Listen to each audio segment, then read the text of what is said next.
Herkese selam. Yeni bir derse hoş gelmişsiniz. Geçen dersimizde, yani ders 1'də biz bu cümlenin indiki zamanını tercüme etmiştik. Bu dersimizde ise biz hemen cümleni perfekt, mürekkep geçmiş zaman formasında ifade edək.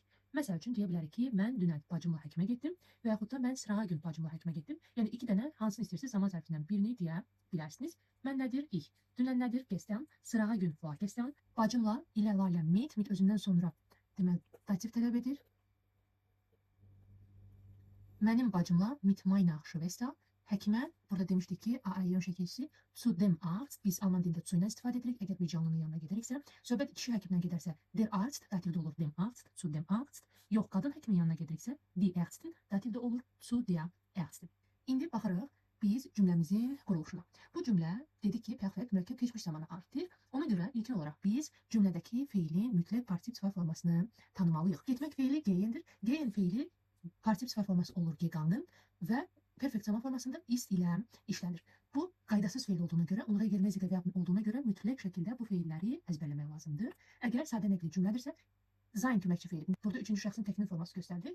Sein köməkçi feili ikinci yerdə gələrək şəxsə görə təsvirlənəcək. Feilin partiv sıfat forması isə cümlənin sonunda gələcək. Gəlin düzgün söz sıralı cümlə quraq. Mən, ich, bin, dünən veya sırağı gün hansını istəyirsiniz istifadə etmək olar. Gestern mit meiner Schwester zum Arzt gegangen. Mən dünən bacımla həkimə getdim. Artıq buradakı getdim perfekt mürəkkəb keçmiş zaman forması ilə deyildi və sein köməkli feil ikinci yerdə gələrək şəxsə görə təsrifləndi. Bu cümlənin başqa alternativlərinə də baxaq. İkinci variantda biz zaman zərfini birinci yerdə gətiririk. Feilin təsriflənən hissəsi sein ikinci yerdə gələrək şəxsə görə təsriflənir. Üçüncü yerdə mübtəda, daha sonra isə ikinci dərəcəli üzvlər gəlir. Gestern bin ich mit meiner Schwester zum Arzt gegangen. Dünən mən bacımla həkimə getdim.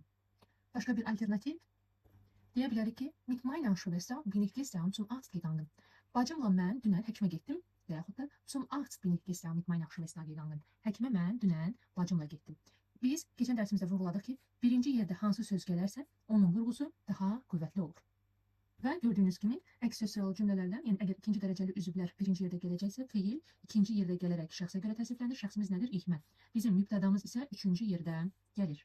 Bugünlük bu qədər. Hər kəsə təşəkkür edirəm. Növbəti videoda görüşənədək hələlik.